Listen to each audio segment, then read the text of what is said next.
Hey guys, how's it going? MasterBucks here, and finally, it is that time. You boys have been messaging me, leaving comments, tweeting me all throughout the week, asking when is it finally going to come? Well, with the transfer deadline day pretty much coming to a close, I feel like the time has finally arrived. Ladies and gentlemen, forget everything you thought you knew about the upcoming Premier League season, delete all other prediction videos you've seen from your YouTube history, because this is the 2018-2019 Premier League prediction. The prediction god is in the building. Yes, ladies and gentlemen, it is finally time. And of course, I know a lot of you have wanted me to make this video for so long, but what I've decided to do for this one is wait it out a little bit. Of course, this season we have the very rare opportunity, and for the first time ever, the chance for a transfer window to end before the actual Premier League season starts. So surely it makes sense to try to wait it out and see if there are any big transfers that happen right toward the end that maybe would affect my decision. I believe that that was certainly the right thing to do, and definitely I think the smarter thing to do as well. But now that we pretty much have come toward the end of deadline day, I reckon it is time.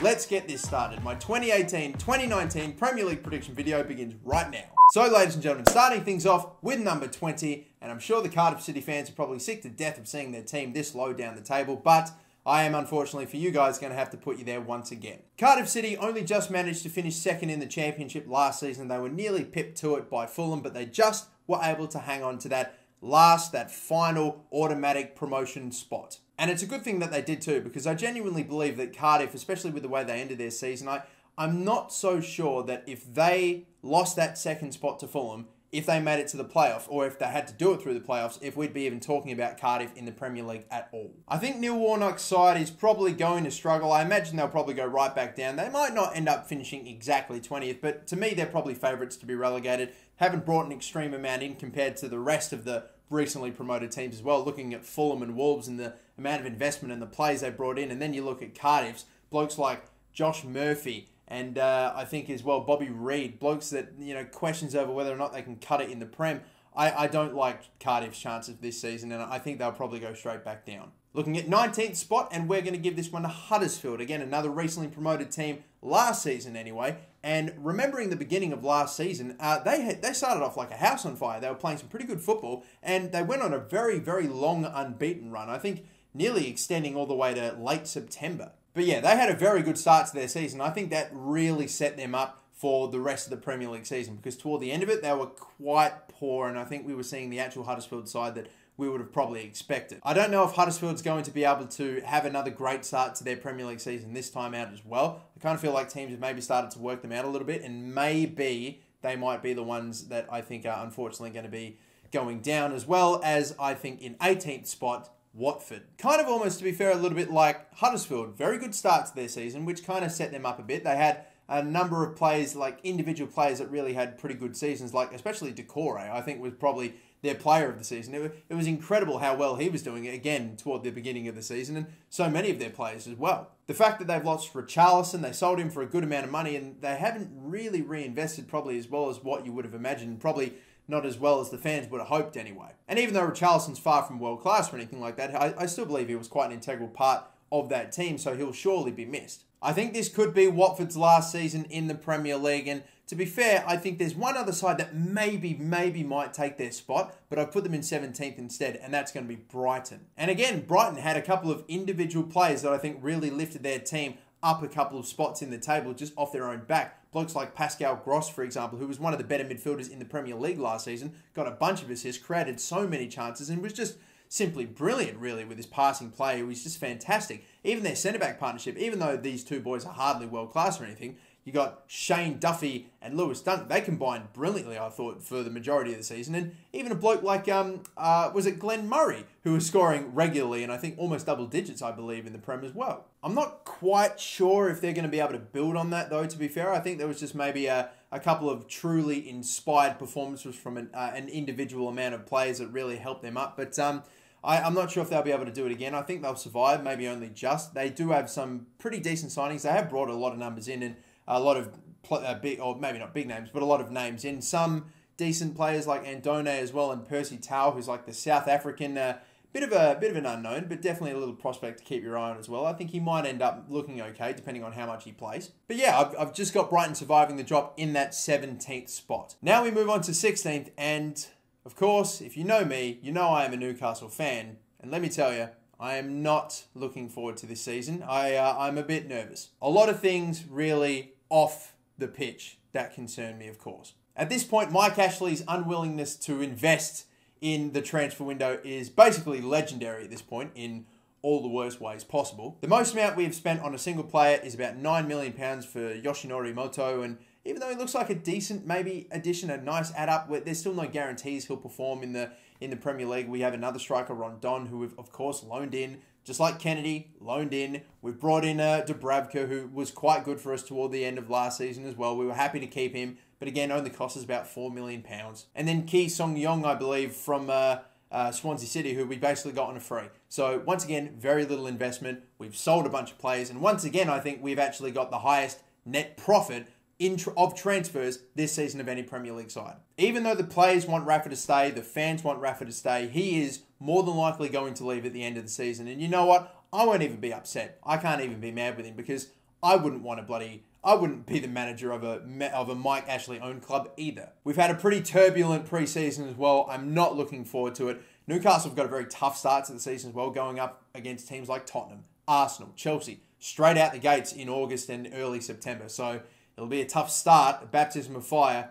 I'm concerned for the season, boys, but I've got us in 16th. All right, that went on for quite a while. I was getting a bit invested there. Sorry, let's move on to 15th, and we're going to go with Bournemouth. I'm not expecting Bournemouth to go down. I don't expect them to be relegated. They've not become a staple of the Premier League by any means, but they've just sort of been a relatively comfortable sort of high to mid bottom 10 sort of side for quite a while now. Mid-table is probably quite fair, or lower mid-table for them. And again, I think Eddie Howe's has got that team ticking, and I expect them to probably finish in 15th or around about that around about that place once again. In 14th, I've got Southampton. Again, nearly got relegated last season, and a lot of people maybe expect them to not do too well again, or maybe finish around about the same point this season. But to be fair, they have invested. They brought in some decent players as well, and let's remember, before their really dire season last time out, that they've been finishing in the top 10 pretty consistently prior to that. So I think they just had one really bad season, and I'm sure they'll recover. I don't think they'll shoot straight up back into the top 10 straight away,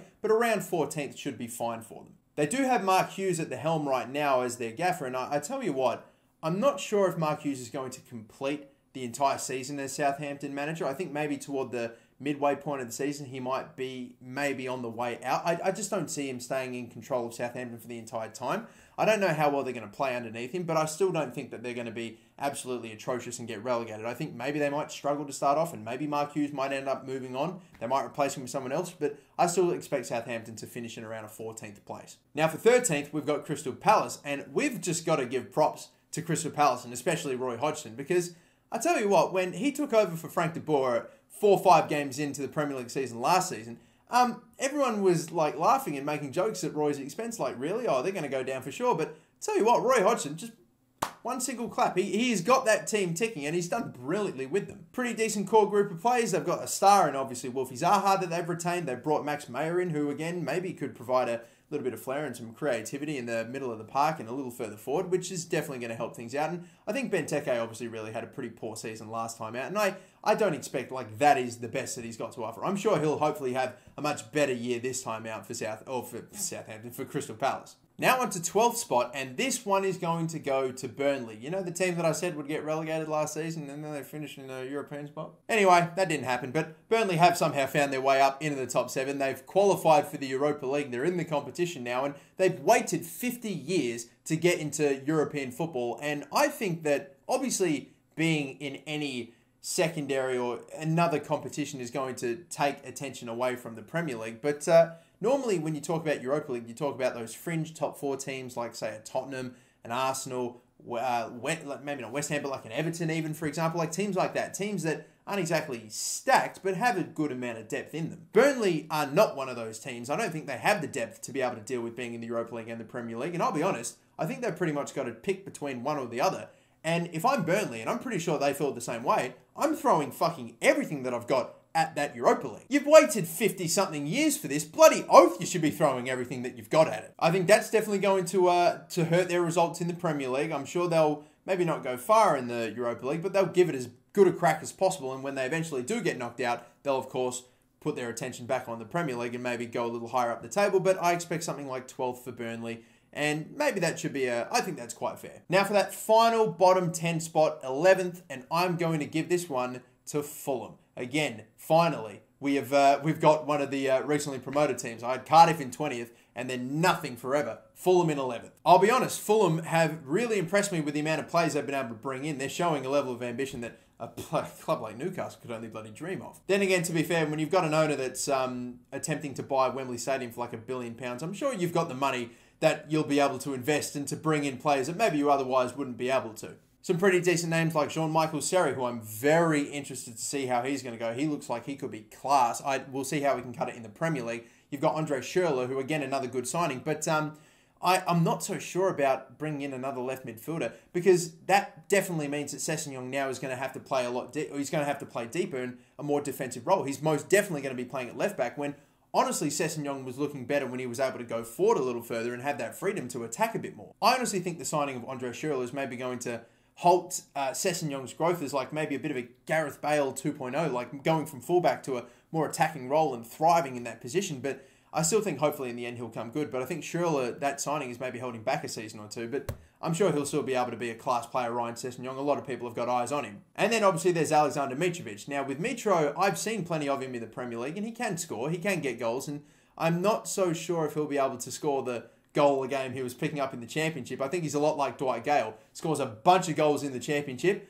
but in the Premier League, goals don't come as easy. I think he's like the two of those players are very much way too good for the Championship, maybe not just good enough for the Premier League, or maybe not enough to really star in the Premier League. That said, though, I think he fits into that Fulham side so much better than he fit in at Newcastle, so he's clearly going to do a lot better. Hurts for me to say it, but it's just the bloody truth. You just have to look at it. Obviously, you've got a ball player like Tom Carney who's really going to send him through and really set him up quite well, way better than anyone at Newcastle could. So, yeah, for sure, I think Mitro is going to do a lot better than he did at Newcastle. And, I mean, double-digit goal season for sure, at least, but I don't expect him to be blowing or setting records or anything like that. Now into the top 10, and in that 10th spot, I'm going to go with the final recently promoted team, and that is Wolverhampton Wanderers. Now, I put them in 10th. I honestly almost had them in like 3rd or 4th or something like that. I had them really high up the table, maybe just underneath like a Porto or a Benfica, but then I realised apparently they're a Premier League team. Yes, the joke has been done to death, haha, they have a lot of Portuguese players, but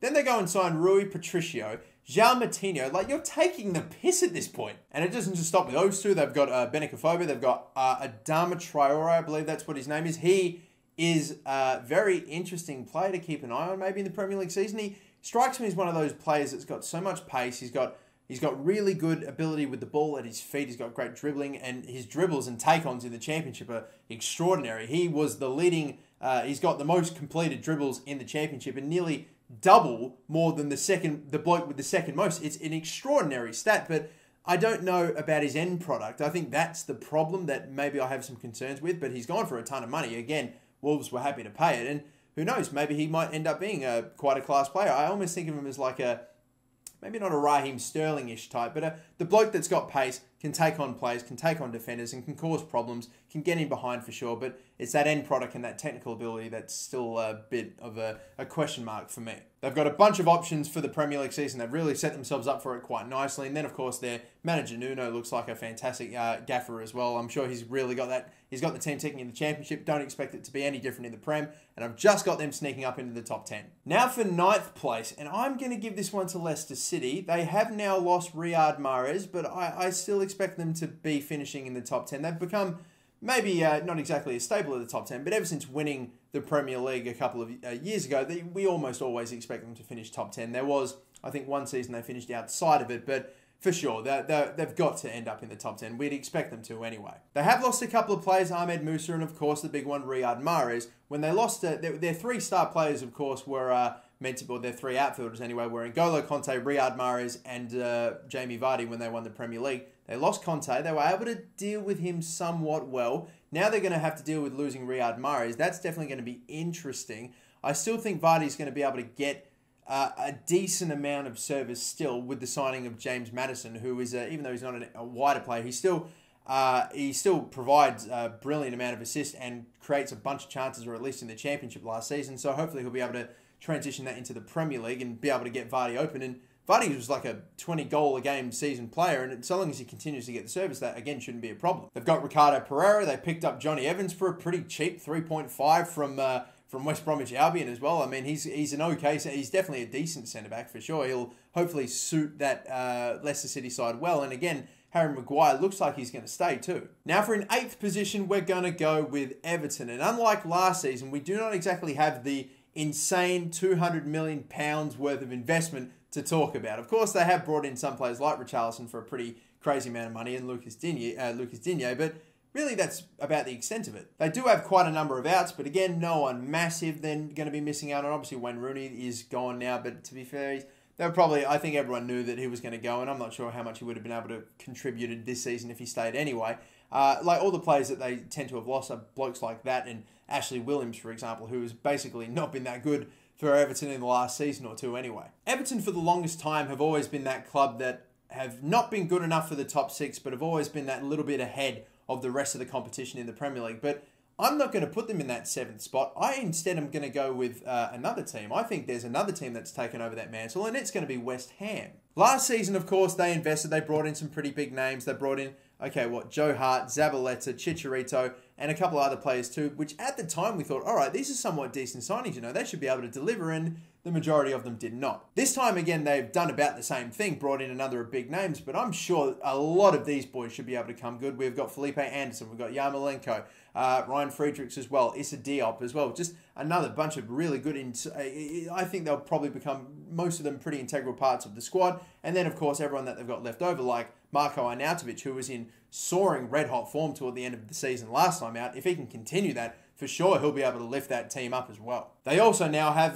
Pellegrini at the helm too, which is a hell of a lot better than David Moyes for sure. Even though Moyes did a reasonably good job of steadying the ship when he took over, I don't think it was ever going to take them any further. And Pellegrini, I think, is a great signing for them. I really hope West Ham are able to sort of somewhat maybe get close to my prediction this time and actually put in the season that they should probably expect of themselves. But all right then, ladies and gentlemen, it's the top 6. Let's get this underway. I'm probably going to give this, it was either going to go to Arsenal or Tottenham, one of these two London clubs, and I'm going to give it to Tottenham in 6th spot. I think a few reasons I've got Tottenham in at 6th spot and not Arsenal is probably the fact that there's again been a very significant lack of investment. They've only brought potentially Jack Grealish in at this point of recording, but it's still not super confirmed, and it might not happen as well. And even if they do bring him in, I'm not sure how big a change he's going to give. I'm not sure if I'd be willing to change my position in the Premier League table just off the back of signing Jack Grealish. And to be fair, they've got a pretty good core group of players as is, and that's fine. You don't have to improve on it. I mean, look at Manchester City, for crying out loud. But it just means you have to trust in that team to deliver for you again. You have to trust in Harry Kane to continue to score goals, which again, I'm sure will not be a problem. You've got Eriksen, Son, Ali, and a bunch of other names to step up as well. They've got the core group. They've got the players there. Something else they've got to deal with as well is, of course, the change of stadium. Just like they had to do last season with Wembley, they coped with it reasonably well, but now they go to another stadium again. And you would think that going to a new stadium, your own brand new stadium, would be a lift for you. But if we look over the last couple of seasons in the Prem, it's always had a negative effect, really. Almost look at, if you go way back, Arsenal moving to the Emirates for the first time. It didn't exactly go too well for them either. I kind of almost think it might be the same for Tottenham, but I almost think it might be the same for Tottenham, to be fair. And yeah, I'm going to say that they are going to finish in that 6th spot, again finishing top 6, but just not quite 5th for me. I'm going to give that one to Arsenal. Their first season without Arsene Wenger for 20-something years, it's going to be something special to see what Unai Emery does with this team. Finally, they've replaced Patrick Vieira. They cried out for the 6th or 7th time ever. Look, I'll be honest, I haven't seen an awful lot of Lucas Torreira, but I have seen a handful of games, one of which included the game where he pocketed Cristiano Ronaldo in the round of 16 of the World Cup and knocked Portugal out. So if you're good enough to do that, you're definitely good enough in my book. You've definitely shown you've got quality in that spot. I'm very excited to see Aubameyang get a full season in with Arsenal after a full pre-season as well. So I think he might be in for a big year as well. Ozil, and to see how he's going to perform under Unai Emery and all these other players. It's a lot of questions around Arsenal for sure. I'm not going to say, Unai Emery is going to guide them to the Champions League straight away, but I feel like he's definitely going to get them on the right track. Maybe not Champions League, but 5th for me. Now for the top 4, and again, I'm going to spoil who I'm going to put in a 3rd by saying this, but for me it was either Chelsea or Manchester United for that 4th spot, but I'm giving it to Manchester.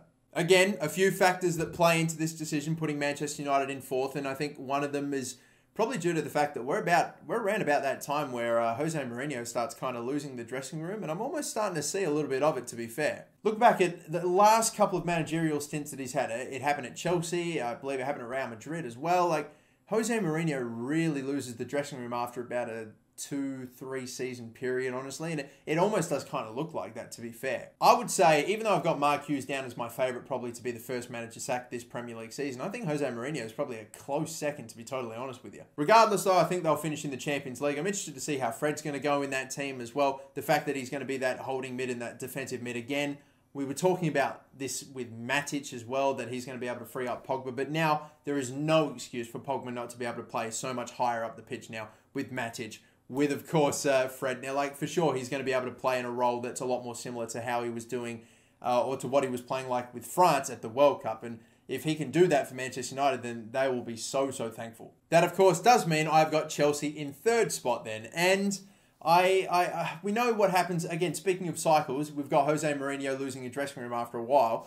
Chelsea, again, very, very similar. They do brilliantly, probably win the title or get very, very close one season. Again, the manager in charge the following season sort of loses the dressing room once more. They stop playing for the manager. They bring someone else in. And then the season after that, they go right back up to the top again. It's happened literally over the last 5 or 6 seasons, if you want to go and take a look back. And I probably wouldn't have had Chelsea this high up the table if it wasn't for that. If it wasn't for the fact that Maurizio Sarri looks like he does play a pretty decent brand of football. And on top of that, I almost have my concerns with their goal-scoring ability. Looking at their front three, you've got Eden Hazard, obviously a world-class player. He scores goals, he gets assists, but he doesn't score that many a season. Callum Hudson-Odoi looks like he's probably locked down that left-wing spot, to be fair, and I'm excited to see how he's going to go, but the end product, the goal-scoring is something I'm still not so sure of, even though he does look class and looks like a real prospect. And then their striker, their starting striker, Alvaro Morata, we all know that he has had his struggles recently. I mean, the man has gone from number 9 to number 29. You don't do that. No starting striker would do that. Do you think Diego Costa... I know Diego Costa was 19, but do you think Diego Costa would have done that? No. He's basically Morata accepted defeat by doing that, surely. I know it's like, oh, he's doing it for his kids or something. Like,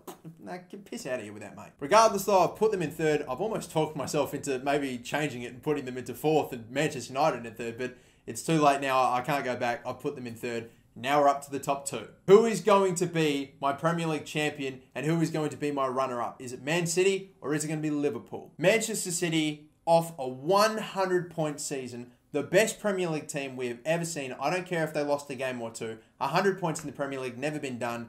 They are the best team. They've scored the most goals. They were the best Premier League team of all time.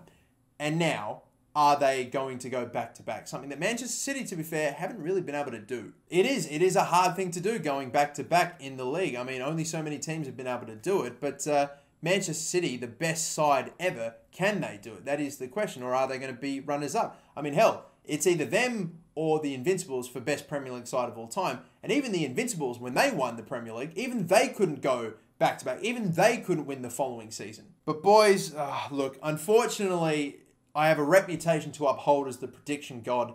As much as I want to show some balls and really let it fly with this, I'm not going to do it. I have to stay the prediction god. I'm saying that Liverpool will finish as the runners-up of this competition and Manchester City will end up being champions. You have no idea how close I was to really showing some grit and showing some teeth and showing some balls and putting Liverpool up on top, because I've barely seen anyone say Liverpool's actually going to win the Premier League. And it's obviously very safe to say Manchester City. I think every single time I've done a Premier League prediction, I've put Manchester City top. But to be fair, if they had only just managed to win the Premier League last season, if they had a good season but not like a 100-point season, I might well be putting Liverpool on top. But they were the best Premier League side of all time last season, and now I'm supposed to say that they're not going to go back-to-back? Let's say that Manchester City have a 100-point, 100 points last season. Let's say they drop off, because I'm sure they will. There's no way they're going to get 100 points again. Let's say they drop off and they drop off by 10 points, okay? That's pretty significant. That's still 90 points. That is for sure going to win you a Premier League, especially when you've got teams like Liverpool, Chelsea, Manchester United, Arsenal, Tottenham, all at pretty good levels and all competing for points. 90 will 100% get the job done for you, surely. Even if it's more than 10, 11, 12, 13, 14, that's 86 points. even that might surely be enough for you. I came so close to putting Liverpool top, especially since Liverpool have actually gotten the upper hand over Manchester City recently as well. It's just that City seem more consistent across the entire season, and Liverpool maybe aren't exactly able to take maximum points from every single team in the Premier League as often. I again came so close to putting Liverpool top. They've invested in key areas. They've brought in some players that they really, really needed, like a brand new goalkeeper, of course, in Alisson Becker, one of the best in the world. And no, for crying out loud, I do not look like him. Everyone says that I do, but everyone apparently is also blind. They've really bolstered their midfield as well, which is super important too, with the likes of Naby Keita and Fabinho as well, the rock in that midfield. And even Xherdan Shaqiri is a brilliant get for them. So, okay, if Mane is not doing it, if Firmino's not doing it, if Mo Salah's not doing it, for crying out loud, can he go back-to-back and put on another brilliant season? Then you've got Xherdan Shaqiri to surely step up. And you've so many options. It really, I'm almost changing my mind just talking about this team. I've got to give it to Man City. We've got to do it. 100-point season last time out. They could drop off by so much and still win the Prem comfortably. You've got to give it to them. Even though they haven't invested, even though they haven't brought in a super amount of amazing names, just really Riyad Mahrez and that's it. Oh, of course, Daniel Arzani as well. How can we forget? He'll hopefully be a star if he doesn't get loaned out to Celtic or whatever. But no, I've completed my prediction. Prediction God says Manchester City will win the Premier League this season. Well, there we have it, everyone. Manchester City will be the champions of the Premier League this season. I'm sorry I spoiled it for you. There is basically no point in watching this season anymore, but I hope you can somehow manage to anyway. Thank you so much for watching, guys. Do not forget to like and subscribe if you haven't already. Until the next video, my name is the MasterBucks. Have a good one.